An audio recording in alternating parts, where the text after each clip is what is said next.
ચૈત્ર નવરાત્રિના અંતિમ દિવસે રામનવમીના દિવસે શહેરના અલગ અલગ વિસ્તારમાંથી શોભાયાત્રા નીકળનાર છે. શોભાયાત્રા દરમિયાન ભૂતકાળમાં થયેલી અથડામણને ધ્યાનમાં લઈને પોલીસ કમિશનર દ્વારા ચુસ્ત બંદોબસ્તની સ્કીમ તૈયાર કરવામાં આવી છે.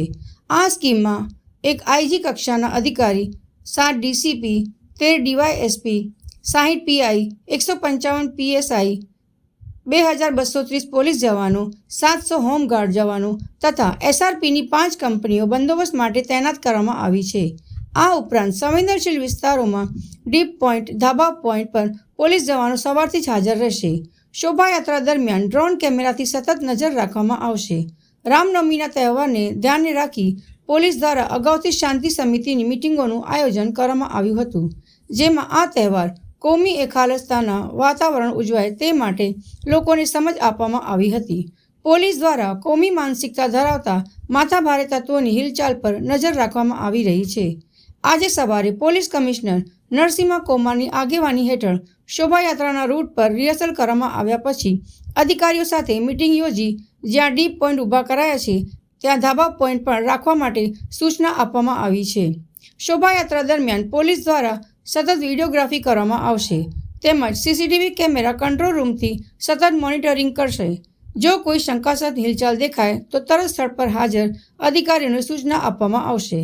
આવતીકાલે યોજનાર રામનવમી તહેવારના નિમિત્તે શહેર પોલીસ દ્વારા કેટલાક પ્રકારના સુરક્ષા વ્યવસ્થા આપને કરી દેવામાં આવેલ છે.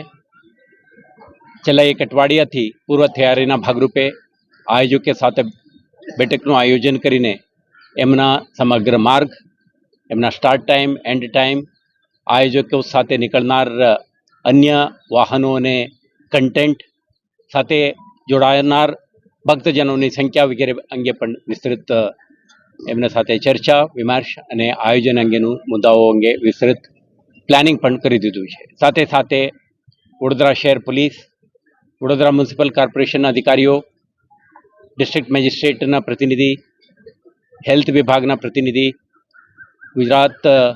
મધ્ય ગુજરાત વીજ કંપની લિમિટેડના પ્રતિનિધિ વગેરે સાથે જે સ્ટેક હોલ્ડર ડિપાર્ટમેન્ટ છે એમના સાથે હેલ્થ ઇમરજન્સી, સાફ સફાઈના મુદ્દાઓ, જે શોભાયાત્રાના માર્ગ અને 108ની પ્રિપેરેડનેસ, સાથે સાથે માર્ગ ઉપર નડતરરૂપ વીજળી કે બીએસએનએલના થાંભલા, વાયર વગેરે અંગે પણ આપણે વિસ્તૃત ચર્ચા કરી આવતીકાલના કાર્યક્રમ માટે સમગ્ર શહેરમાં રૂટનું સાફ સફાઈ, પૂર્વ તૈયારી અને કોઈ પણ નિર્વિઘ્ન રીતે સંપન્ન થઈ શકે તે માટેના તમામ તૈયારીઓ કરવા અંગે પણ આપણે ચર્ચા કરી દીધું છે.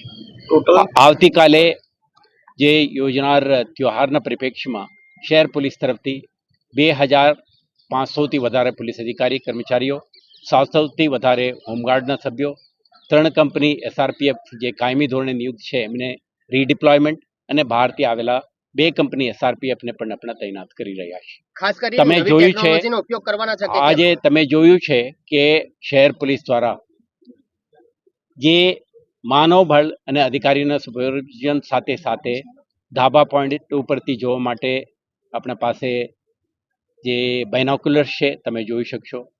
ગ્રાઉન્ડ ઉપરથી આપણે નજર રાખવા માટે સીસીટીવી કેમેરાનું આખું મેપિંગ કરી છે.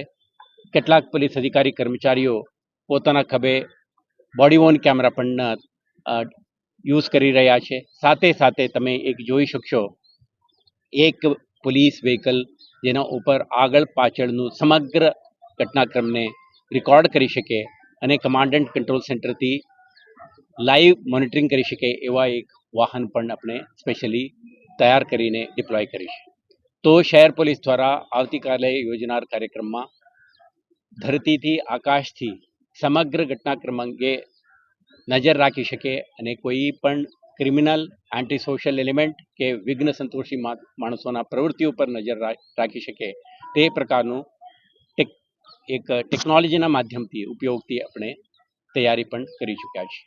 તો આવતીકાલે પોલીસનું દરેક સંવેદનશીલ વિસ્તારમાં હાજરી, ટેકનોલોજીના મહત્તમ ઉપયોગ અને ક્રિમિનલ, એન્ટી સોશિયલ એલિમેન્ટ્સના પ્રવૃત્તિ ઉપર નજર રાખીને આપણે આ કાર્યક્રમ એક શાંતિપૂર્ણ માહોલમાં સંપન્ન થાય તે માટે તમામ તૈયારીઓ આપણે